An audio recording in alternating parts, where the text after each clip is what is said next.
Yeah, he's a frequent flyer. Do you have like a punch card where I could buy? I was going to say, you're the only season pass holder. Yeah, we only have one season pass and you have it this year. Yeah. 20 times a year. How tall does this one? All right, folks. Welcome aboard the Lady of the Lake Tour. My name is Dallas, and I will be your captain for this great adventure. It's going to be a lot of fun. Is it a 3-hour tour? 3 hour. I wish it was a 3-hour tour. I mean, if the boat breaks down, maybe it will be. Who knows? We'll see what happens. There's lots of time to tell. But as we're leaving the marina, I'll just introduce myself. So you're not on a boat with a complete stranger for an hour. That would be pretty awkward. Me and Ed are acquainted. He's the only guest that has the season pass. This is his 3rd tour with me. So yeah, frequent flyer. But yeah, I'll just introduce myself. My name is Dallas, and this is my 3rd season here at Redfish Lake. I love it. Best job in the whole world. My wife and I work up here together. We got married 5 days before moving up here our 1st season. So we like to call it our 3rd extended honeymoon. That's been our thought. So it's been a lot of fun. I love fishing. Fishing is my favorite thing in the entire world. I go fishing about 5 times a week, and in the off season I do videography. I've been making fishing videos for about 7 years, and now it's kind of my job. I go on people's hunting and fishing trips and make videos for them. So pretty cool. So yeah, throughout the tour, if you have any questions, feel free to ask. It's kind of an open mic. Raise your hand, scream it out, whatever, questions, comments. The only thing I won't answer is my secret fishing spots. Kind of one thing I keep on the down low. Not just kidding. But yeah, I like to play a game, as Ed knows. Starting at the back of the boat, I'm going to ask where you're from, and we're going to work around to the front. I'll ask you where you're from, and whoever is the farthest from Idaho will get a high five. Were you speaking Spanish? Yes. También hablo español. Vivía en México por años. Oh, wow. If you have any Spanish questions, si tienes preguntas en español. Wow. There we go. All right. So we are from Idaho. Idaho. What Yep. part? Fairfield. Fairfield. I love Fairfield. That is a sweet spot. Went hunting out there a couple of times, so good area. Yeah, that's great. I've had Boise win the high five contest for being the farthest from Idaho, Oh, so really? we won't Okay. discount you yet. Where are you folks from? I don't remember. Sun Valley. And then Seattle. Yeah. Sun Valley, Seattle. Yeah. All right, Seattle's currently in the lead. All right, where are you folks from? Boise. Boise. Where are you originally from? Colombia. Colombia. Oh, that's pretty All far right. away. Who's originally from? ¿Quién se nació en Colombia? Todos. Okay, todos. That's the high five right there. Right there, little high five. Yeah. Son los primeros de Colombia que han ganado el juego. I don't know. No sé. Yep. First from Colombia to win. That's great. All right. Well, as I said, folks, this is the Lady of the Lake Tour. We're going to be talking about some fun facts, history, stories, and of course, we're going to be getting some magnificent views of the Sawtooth Mountains. So, as I said, free game. If you have any questions, let me know. But we're going to start off with this first landmark over here to our left. We have a bridge, and under that bridge is a creek that is running into the lake. That is the Fishhook Creek Inlet. So here on Redfish Lake, we have 2 inlets, one on the north shore, one on the south shore, and we have one single outlet. So as I'm sure as you notice, walking up the docks, that this lake is very, very clear. The water is super clear. Big reason for that, it is a glacier-formed lake originally, and because we have the 2 inlets on the north and south shore, they kind of push the water in a very beautiful, natural way to this northeast side, which is the outlet. So pretty cool. We'll talk about that outlet a little more later, but we're going to talk about this creek because it plays a major role in the life of some of the redfish in the lake. So this is Redfish Lake. It gets its name because in the early 1800s, when this lake was discovered, it was said that the lake quite literally had a red glow due to the amount of sockeye salmon and kokanee salmon that were spawning here, which is really cool. So the sockeye are kind of a little bit more of the adventurous side of the redfish, and the kokanee are a little bit smaller cousins to the sockeye, and they're smaller redfish, and they are what are called landlocked salmon. So kokanee live here in the lake, and they spawn in that creek. So sockeye and kokanee, when they get ready to spawn, they turn bright red, like crimson red. And here in a few weeks, actually, they spawn in the fall time. Here in a few weeks, the mouth of that creek is gonna have a giant ball of red kokanee swimming around, moving around in a very beautiful way. And all at once, they will storm up that creek, and you can hike as far as 3-4 miles and see little pockets of red fish sprinkled throughout the creek, which is really, really cool. So As far as other fish species in the lake, of course there are no sockeye in the lake yet, but they are migrating from the Pacific Ocean right now, and we'll talk more about the sockeye later. But in the lake itself, we got kokanee, we have cutthroat trout, a couple rainbow trout, some brook trout, not very many, and then bull trout, and then some of the other non-game species. We have northern pike minnow and northern suckerfish. So lots of cool fish in the lake, which is great. So if anyone likes fishing, it's a good place to come hang out. But over here to the left, we have a building right there. That building right there, as you can see, has a window pane that is facing us. That is the Redfish Lake Visitor Center, and believe it or not, it is the oldest visitor center in the lower 48 states, which is pretty cool. So kind of a pilot program here for the visitor centers. So salmon come all the way from the Pacific Northwest? The Pacific Ocean. Pacific actually. Ocean, All the way really? from the Pacific Ocean, which is pretty incredible. Wow. Yeah, and once we get a good view of the outlet, I'll kind of talk about a legend named Lonesome Larry. He's a pretty important salmon. It's a 900-mile journey. Wow. Which is very, very cool. So, yeah. So where in the ocean is it like Oregon or? Yep. Okay. Yep, it goes to the Columbia. Oh, Columbia, okay. Which is really, really cool.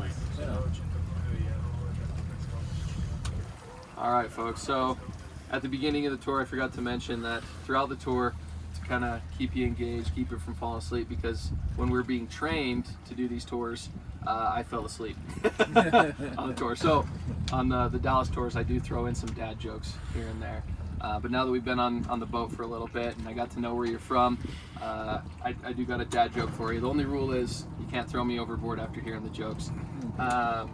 But yeah, now they're all acquainted. Does anybody know what it's called when you have a bunch of buddies on a boat? Anyone know? Yeah. It's called a friendship, of course. A friendship, there you go. That's good. Well, over here to our left, we have a beach that is separated by a wooden fence right there. That is the dog beach. So the beach at Redfish Lake Lodge and the outlet beach in the afternoons, usually on the weekends, get pretty busy. And so that dog beach is separated for families to hang out with the pups. Yeah, the other beaches, dogs are not permitted on the beach, just for the convenience of guests, because it does get very busy. So the biggest beach around the lake is designated for families with dogs, which is really, really cool. Oh. So, esta playa es para su familia y su perro. That's the biggest boat I've seen so far.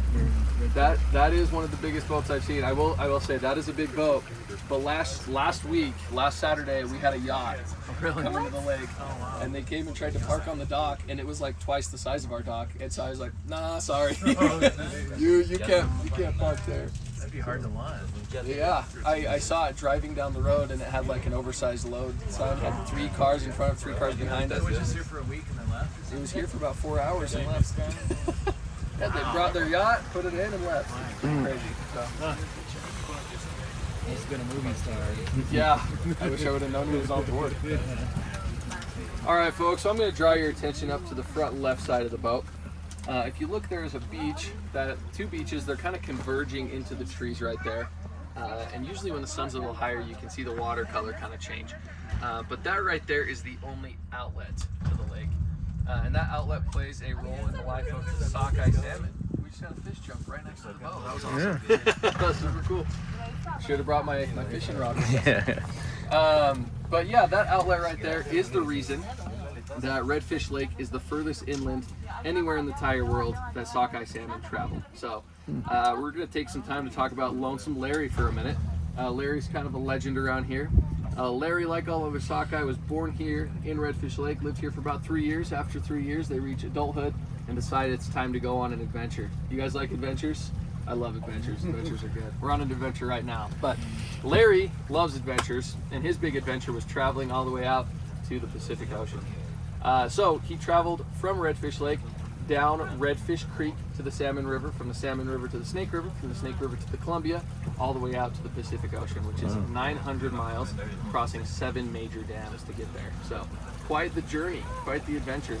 And after living in the ocean for 3 years, Larry and all his sockeye buddies got to full size, reaching full adulthood, usually ranging between 24 to 30 inches. So they get to be quite big, you know, living on that saltwater diet, dodging orcas and sharks and everything else that's out in the ocean. And after living out in the ocean for quite a bit of time, Larry decided it was time to settle down and start a family. And he's a family man, of course. So Larry, in search of a family, in search of a girlfriend, traveled from the Pacific Ocean to the Columbia River, to the Snake, to the Salmon. And he's swimming up Redfish Creek, and rumor has it he had his suit and tie on, ready to go, and some flowers tucked under his fins, How getting many ready. miles did you say from here to the 900. 900 meters de aquí al océano? Yep.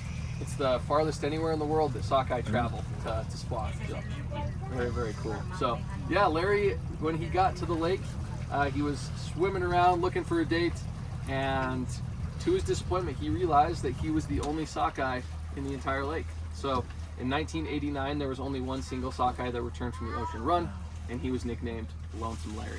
So, the fishing game, when they saw on the fish counter down here on Redfish Creek that there was only one salmon that had returned, they kind of panicked, they freaked out, and they actually found Lonesome Larry swimming around the lake and captured him and used him for breeding at the fish hatchery.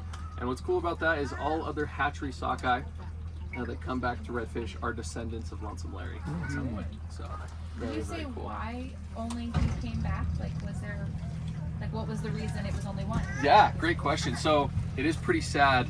We saw the population go from millions to literally one over the course of just over 100 years. And the biggest reason would be the construction of dams, hydroelectric power dams. And what happens is, it's not that the sockeye can't get over these dams with the fish ladders. It's when there's dams, it increases the water temperature and the water gets too warm, and that's pretty hard on salmon as they're traveling. So yeah, dams, there's lots of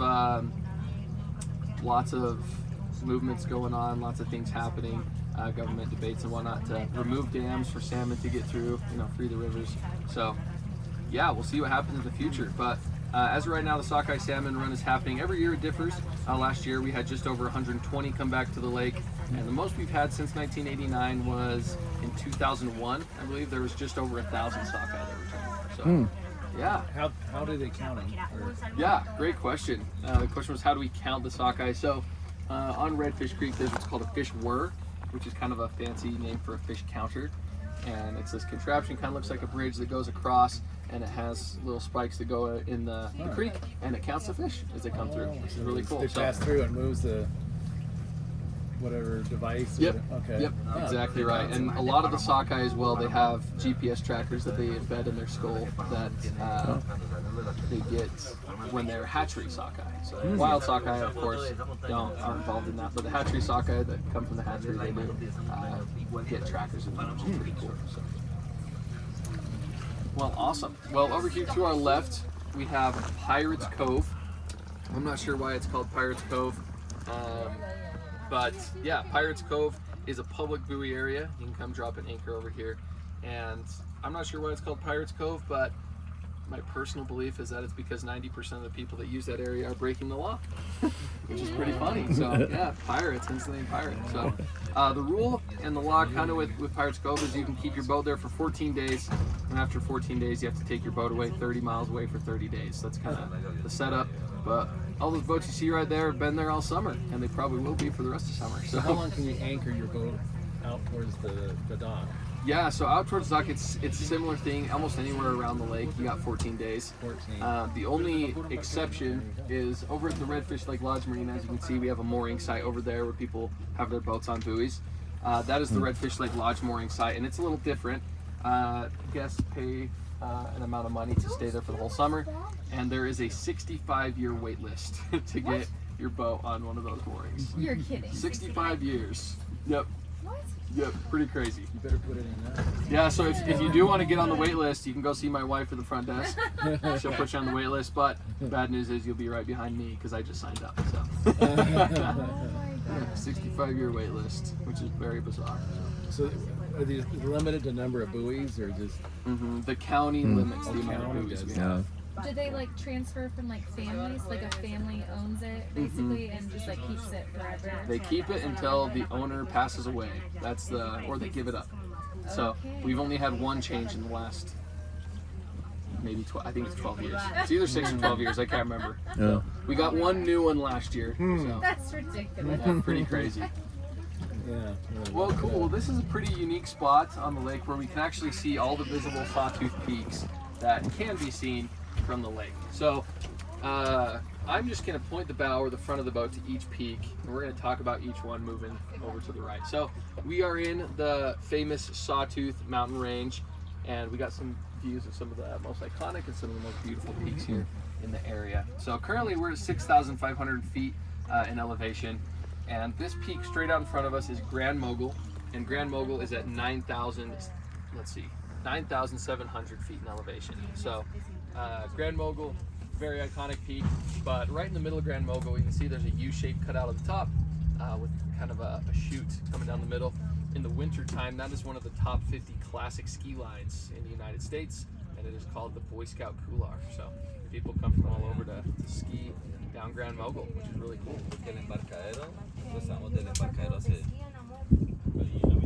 Awesome. Well, straight out in front of us, we have one of the more iconic peaks, if not the most iconic peak in the Sawtooth Range, is Mount Hayburn, which is identified with that sawtooth jaggedy edge tapering off to the left. And Mount Hayburn is sitting at 10,333 feet, and of all the peaks you see right here, it is the only technical climb. Meaning you need some climbing gear to get to the top, whereas all the other ones are summitable by scramble. You can kind of climb your way up to the top. So, yeah, coming over the ridgeline, we got Fishhook Point and Horseman Peak. We're just over the burn right there. So we're going to come all the way across the tree line and talk about these mountain peaks we see right here. So, straight out in front of us, we have the trees. We have two peaks that are right next to each other, kind of creating an M shape. That right there is Mount Thompson, which is the tallest peak in the Sawtooth Range. So pretty awesome, sitting at 10,765 feet in elevation. Just to the right of it is Mount Williams, which is just below at 10,600 feet. So Mount Thompson is summitable by scramble, and the trailhead is right here. Redfish, about a quarter mile past the lodge. Usually it takes people 7 to 8 hours to summit and return from Thompson, but there is an ex-employee who summited Thompson and returned in about 4 hours. So pretty crazy. Taller than Mount Baldy. That's right. 9,091. Just a small 1,700 feet difference. All right, folks, I'm giving you lots of numbers, giving you lots of facts and stuff. So before we motor on up the shoreline, I do have another joke for you, of course. Does anyone know why Lonesome Larry was blushing? No? It's because he saw the lake's bottom. There you go. Well, awesome. Well, folks, we're going to motor on up the shoreline, and with it being a pontoon, it does get a bit breezy, so I do ask that you hold on to your hats. You don't want to lose those in the lake. Usually they do not get recovered. All right, and I do ask that you hold your questions as well until we stop, just because it does get a bit loud. So, yeah, sit back, relax, and enjoy the ride.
How fast was that? That was just about 30 miles an hour. Wow. What's the speed limit? There is none on the lake, actually. Oh, No okay. speed limit on the boat. Yeah, you I drove. You can bring out a speedboat. You can do whatever you like. It's kind of free game. Well, awesome. Well, folks, over here to our left, we have the most secluded beach at Redfish Lake, and it has been nicknamed Teepee Beach because of that little wooden, teepee right there that you can see. That was built by teenagers not too far back, and for whatever reason, Forest Service hasn't taken it down. It's kind of become an iconic spot. Rumor has it that's Bigfoot's winter home. It's summertime, so he's on his way to Vegas right now, but he'll be back soon enough. But yeah, that is the most secluded beach, only accessible by watercraft or by hiking from Sockeye Campground, which you can kind of see through the trees right there. So, well, I'm going to draw your attention over here to the right. As you can see, we have a burn scar that starts at the base of Mount Hayburn and works its way all the way to the right towards the lodge. So in 2024, there was a fire that started due to a gentleman between the second and third bench lakes who decided it was a good idea to burn his toilet paper. So that is how the forest fire started. Fires were prohibited up there at that time. Regardless, started that fire and it got up to, I think it was 2,400 acres. Could be wrong on that. But my wife and I were here for that, and they did evacuate us for 3 weeks because the fire ended up getting 100 yards to the lodge. 100 yards to the lodge. And yeah, first time the lodge has been closed since World War II during peak season. And yeah, just a good reminder to be careful with fire. Yeah, and be aware of the fire regulations in the area. Don't burn your toilet paper. Don't burn your toilet paper. It's a crappy idea. As they say, yeah. So yeah, I could be wrong on this, but the court case is still going on. And if the gentleman does get convicted, he has $26.5 million in reparations that he will have to pay. So a lot of money. So yeah, be careful with fire. It's fire season right now. The mountain close to my hometown in Idaho Falls is currently on fire. So fires are heavy on the mind right now for a lot of people. There's a fire near Ketchum right now. Well, that was 2 weeks ago. Yeah, there's a fire near There's Ketchum. still kind of blue haze. Yeah, still some haze. But that's from that one, Idaho Falls fire? A lot of the smoke that we're getting here actually is from Oregon. Okay. So. Big grass fire. What was that? Big grass fire. Yep, that's the one. We were actually going to go over there to Hot Springs this weekend. Oh, to High C? Yeah. Oh, were you? Yeah. Yep. We're glad we came up here. Yeah, glad you. Yeah. Well, there are hot springs close, but I love High C. That's one of my Is that how you favorite pronounce spots. High C? Yeah, High C. Yeah. Yeah, I grew up fishing there. That's one of my favorite spots to go fishing is up there. So, pretty sad it's gonna be all torched when I get home. Muddy rivers for a couple of years. Yeah. All right, folks. Well, from here, we're gonna motor on up the shoreline and get what I believe to be is the best view in the Sawtooth Range. As we come around this point, we're gonna get a view into Sawtooth Canyon. So this is the part of the tour where I remind you this is a scenic tour, so take some time to really soak it all in and take in this view that we have. So enjoy the ride as we get a view of Sawtooth Canyon.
this is kind of the best part of the tour to take some time to take some photos. Kind of the best way to do is I'll point the front of the boat this way, and I'll probably take a photo of this group first. And since we're all buddies on the boat, we can stand up, move around, and get like some photos. We can do that. Si quieren, yo puedo tomar una foto de ustedes con vista atrás, si quieren. Y luego, si quieren cambiar de posiciones aquí, ellos pueden pasar, tomar una foto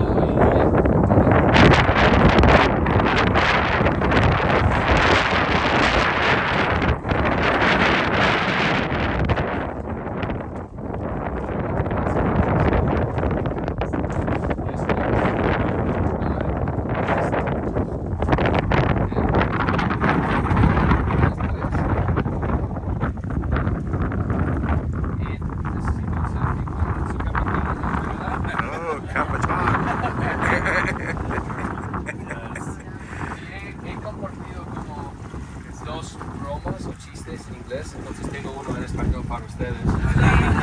Es, porque el, ¿cómo se llama? Pirates of the Caribbean, Jack Sparrow. Porque el capitán Jack Sparrow se fue a la panadería. Para pan, pan, para pan, pan, para pan, pan. Okay. Y si quieren preguntarse y vamos a cambiar de posiciones. Would y'all like a photo? Yeah, Sure, yeah. Oh, yeah. Stand right over here. Get your camera, give one. Oh, see. You didn't lose your camera, you just. Stand up. Okay, they're all gonna stand up. Yes. Gracias, amigos. Give us a second. Oh no, you're good. We're kind of waiting rush. here. What's the deepest this lake is? 400 feet deep. Oh, really? Oh, okay. Oh, that's nice. Oh, wow. Okay. Oh, great. Okay. You got this. I appreciate it. Okay. Here we Got it go. lined up perfect. Yeah, That's that's for a right. Christmas Okay. card here, so. Well, he's got to take the picture. Well, yeah, you got to give him the camera. Quickly. Oh no, Rod, we're good. Just take forever to get one.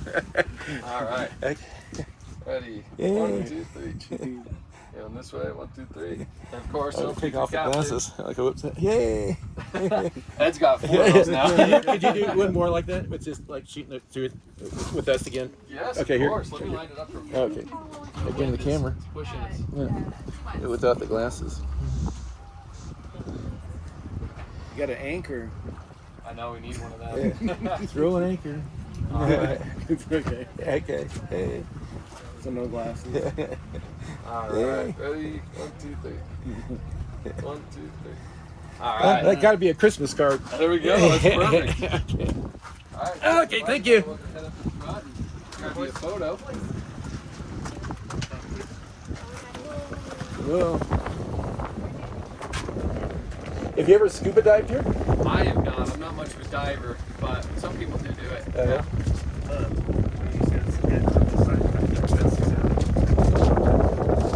All right. All lined up, ready to go. Sweet. All right. Ready? 1, 2, 3. This way. 1, 2, 3. And of course, it's up with the captain. Thank you so much.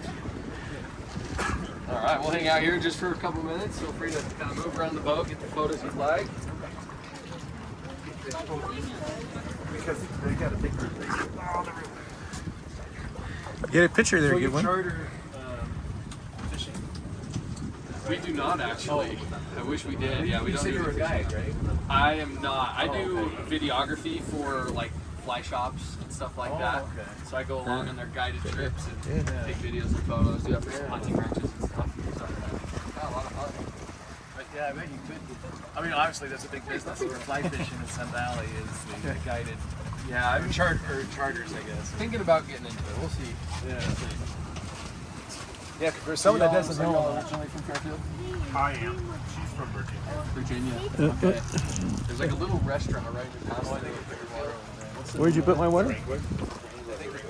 Uh, Oh, wow. Yeah, when my dad and I we hunted there for like 2 weeks straight. We just like lived out of a tent up on Soldier Mountain. And we went down and ate there all the time. So Fairfield's a cool place. I like it. Get the seasick medicine out. Deer. We drew out on a crazy deer tag there. I haven't drawn many of it. 44. Yeah, I did. Last time I did, Oh, there you go. Yep, me too. it was Yep. like good. I was 16. It was my first ever archery hunt, so Oh, yeah. it was trial by fire. Thrown right into it. So. All right, well, folks, where we're at right now is about the deepest part of the lake. It's about 400 feet deep where we are now, because it's a glacier form lake. And if you look into the canyon, you can tell it's a glacier form lake because it has a U shape to it.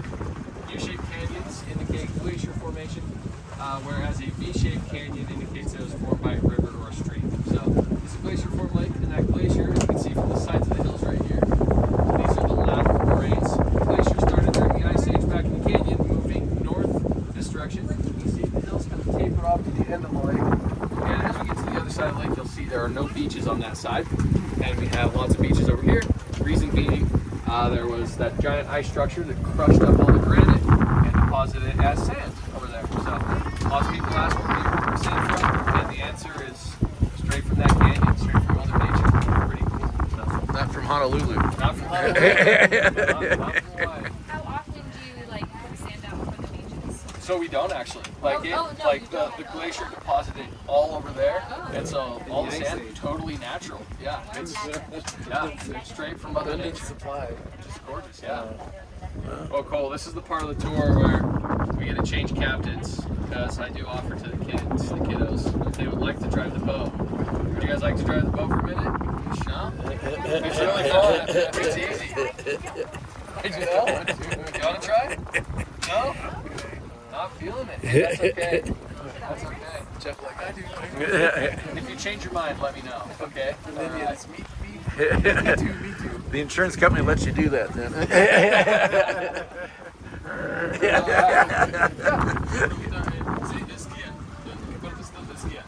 ¿Dónde esquías? Ok. Hay un parte de esta montaña que puede ver. Hay un parte de nieve. Como hay un. ¿Cómo describirlo? Arriba hay un como. En la montaña. ¿Pero cuál es eso? Sí, esa. Ahí se esquía. Allá, ahí se. A este punto todavía hay nieve.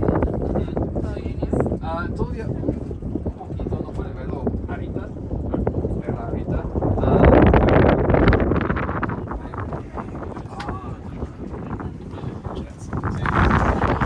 Pero mi vocabulario de cosas de como de esquí es que no, pero es horrible. Pero de barcos y así es más o menos. Gracias por su pregunta. All right, well from here, folks, we're going to motor on to the end of the lake. There we go.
That's how I do my hair in the morning. Yeah, Just like that. Well, folks, welcome to the South Shore. Over here, then we have traveled 5 miles. Redfish Lake is 5 miles long, 1 mile wide, and 400 feet deep. So, this is a pretty popular place to come hang out. Usually in the afternoons, you'll see lots of boats here because it's out of the wind. The mountains right here kind of act like a wind block. The wind kind of comes over and down. So usually it's a lot more windy on that side. Typically, it's not as much wind here. Entonces, esta área está muy popular por los barcos porque hay más calma aquí, no hay mucho viento en el día. Entonces, por eso, usualmente, más tarde en el día, muchísimos barcos se van por aquí para estacionar. Well, over here to our left, we have a little waterfall. As you can see, that waterfall's little, so it's not technically inlet, but it is a good reminder of how the water So 97.3% of the water that is coming into Redfish Lake is snowmelt, and the other 2.7%, let's see, whatever the statistics are. Yeah, the other portion of that would be from natural springs, which occur in Fisher Canyon and Sawtooth Canyon, which is really, really cool. So up this trail, there's lots of hiking, lots of places to go explore, and my wife and a friend and I, we hiked to the top of Pack Rat Peak, which is in the back of the canyon, and back there was water coming straight out of the mountain, just a natural spring, and we drank from it, and it was an awesome moment, really, really cool. So fuel this for our adventure for sure. You didn't get any prehistoric bugs or anything? No prehistoric bugs. Viruses. Fortunately. Well, cool. Over here to our left, we have a very popular spot. We have the rope swing here, and then this is Jump Rock. So this is a pretty cool spot for people to come dock right here and work their way over to the rock and then jump in. It's a pretty safe spot to go cliff jumping. There is it's 100 foot deep, or it's 100 feet deep, about 5 feet out from where that cliff is. He's gonna demonstrate for you. We're gonna get a show here. We're gonna show us a flip. Do it, do it.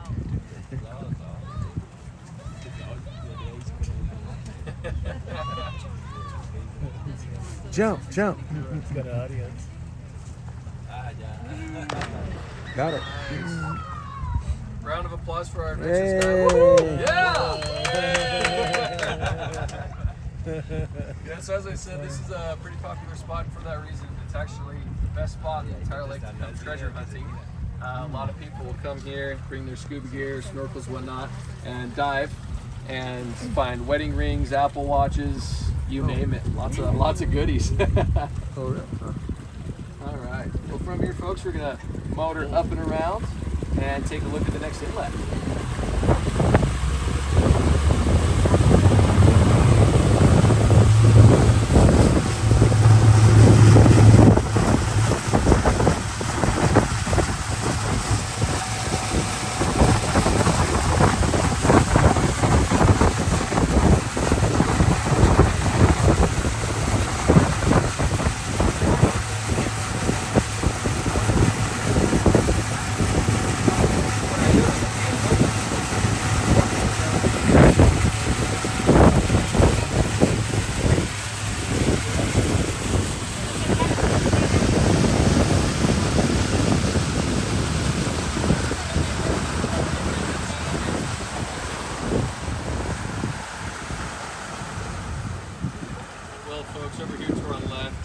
We have the second inlet. This is the Redfish Creek Inlet. Very beautiful spot to come hang out. As you see, that water tapers off into that beautiful teal color into the deeper water. We've got like a little beach area right here, which is not technically a beach. It's technically considered a delta because all that sand is being pushed down the lake and deposited over here. Yeah, it's a delta, which is awesome. But just 3/4 of a mile up from where we are right now, there is a gorgeous waterfall that you can hike to via the trailhead right here. So as you can see, there's a trailhead. This is the transfer camp trailhead, and we shuttle from the marina over to this trailhead to offer access to all the hiking here. So hundreds of miles of hiking trails that are connected. And the most popular hike would be that Lily Pond waterfall hike, 3/4 of a mile to the waterfall and back. So you're about an hour, hour and a half for that hike. Good for all ages. I'd recommend it to anyone. The shuttle leaves on demand from the other side, and we got pickups here at 9, noon, 3, 5, and 7 every day. So, yeah, tiene una pregunta. ¿Sabes cómo hay pescados que bajan de ahí de crecimiento? Sí, sí. Bajan más pescados, pero no rojos. La verdad no hay muchos rojos aquí en esta área. La mayoría de los peces de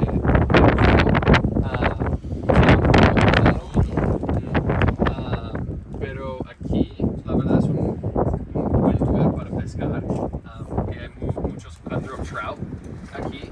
La mayoría aquí son cutthroat y rainbow trout. ¿A cuántas millas está el waterfall? Serían es menos de uno,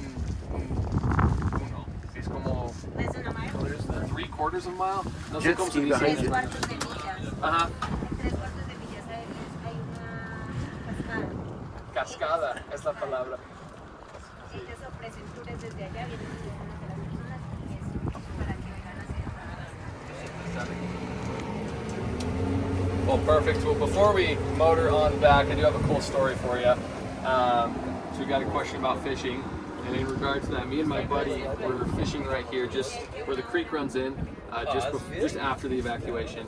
And across the lake, we saw a black thing moving towards us. We didn't know what it was, so we hopped in our boat and motored over next to it. And as we got closer, we realized that it was a black bear swimming all the way across the lake, which was really cool. Wow. And that thing swam across the lake in like 20 minutes. But we got so close to it, we could have reached out and touched it, which we didn't. But we just motored next to it the whole way, and it got out of the water and ran up into the trees, and it was really cool. So, hace 3 años, mi amigo y yo, pues, estuvimos pescando ahí y vimos un oso nadando al otro lado del lago. Entonces, fue bien divertido para ver el oso. ¿Pero aún se conserva la especie? ¿Hay osos todavía ahí? Más o menos. Usualmente los osos no viven donde hay mucha gente. Y entonces por eso hay muchas personas que se van encampando y todo aquí pescando. Y por eso la mayoría de los osos se van por este lado del lago. Entonces la mayoría están por ahí. Entonces no hay muchos osos aquí, pero dentro de la área de los Sawtooth hay muchísimos osos negros. So he asked about the black bears, if there's very many over here.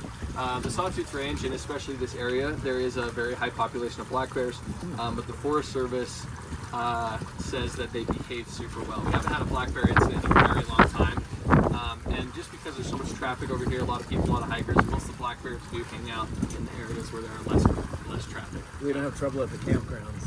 We haven't had a black bear in the campgrounds. I think it was like, I don't think we have trouble with the black bear in 12 years, I think is what it was. But the last black bear to come into the Redfish properties is currently hanging in the lodge. So we're going to see that black bear. It's in the lodge. Yosemite. Our owner, Jeff Blake, shot that guy. So Wow. it was in the trash can. All right, folks, from here, we're going to motor on back to the lodge. So sit back, relax, and enjoy the ride as we head back to the marina. Here we go. Buckle up.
Faster, faster.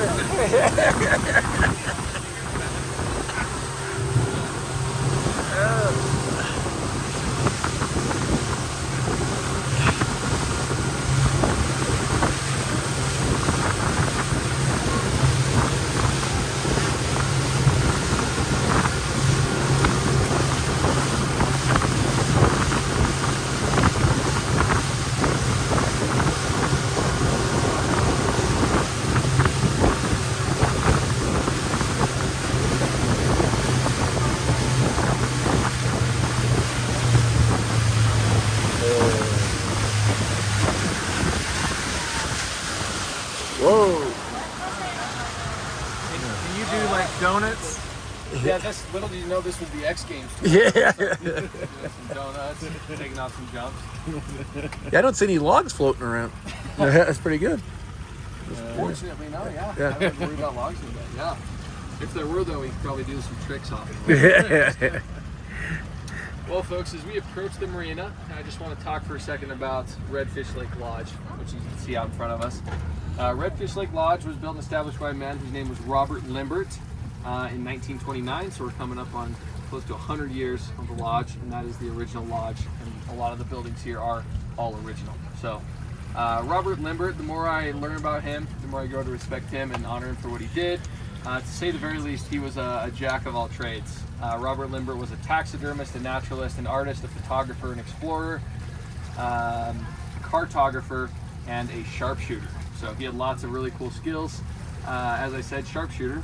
He was known as Two-Gun Bob because he always had 2 6-shooters on his hips. Entonces, Robert Limbert siempre tenía 2 pistolas aquí. Entonces, Two-Gun Bob. Two-Gun Bob. Two-Gun Bob. Yeah. Two-Gun Bob. Yeah. Robert Limbert, Two-Gun Bob. He actually traveled around the United States and did 6 shooter shows. And, like throw cans in the air and whatnot. And he'd, shoot them out of the air, which is pretty cool. So for that reason, Two-Gun Bob, in honor of him, we have Two Guns Cafe, which is kind of in light of him, which is the cafe just next to the lodge. And then the lodge in the restaurant is called Limbert's after him. And as I said, Robert Limbert was an artist, and he did a painting of the Sawtooth Range that was gorgeous. But all we had for a while was just a black and white photo of him standing next to this painting, and the painting was nowhere to be found. A couple years ago, our owner Jeff Clegg was in the attic cleaning things out, getting ready for the season to open, and he knocked over brown being a paper, and out fell Robert Limbert's painting. And he said when that painting fell over and he saw Robert Limbert's signature at the bottom corner, he said he was just overcome with emotion, and they actually got that restored. And it is hanging currently on the right side of the lodge, or on the east side. So if you go into the lodge on the right side, there's a big painting of the mountains. Robert Limbert himself did that. So the lodge is open to the public. Feel free to walk around, take a look at some of the photos and historical things they have. Right now they're serving breakfast till noon, and then they'll serve dinner at 5. So yeah, feel free to go in, check it out, see what they got. But at the very least, go see that painting because it is awesome. You said he was a cartographer. Cartographer. He was map making. Oh, map making. Yep. That's what they call it, map making. Yep. Cartographer. Cartographer. Oh. You learned something. Wonder what the car means. Well, folks, as we approach the dock here, I just ask that you stay seated. Please stay in your seats, and once I get the boat tied up, then you guys are free to go. But I want to thank you so much for coming along for the Lady of the Lake tour, and I hope you enjoyed it as much as I did. Reverse. Yeah. They got stuck in forward.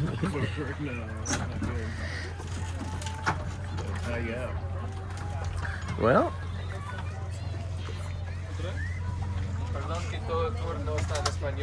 now we know more about Redfish Lake than we did an hour ago. Isn't that right, Ed? Okay. So that was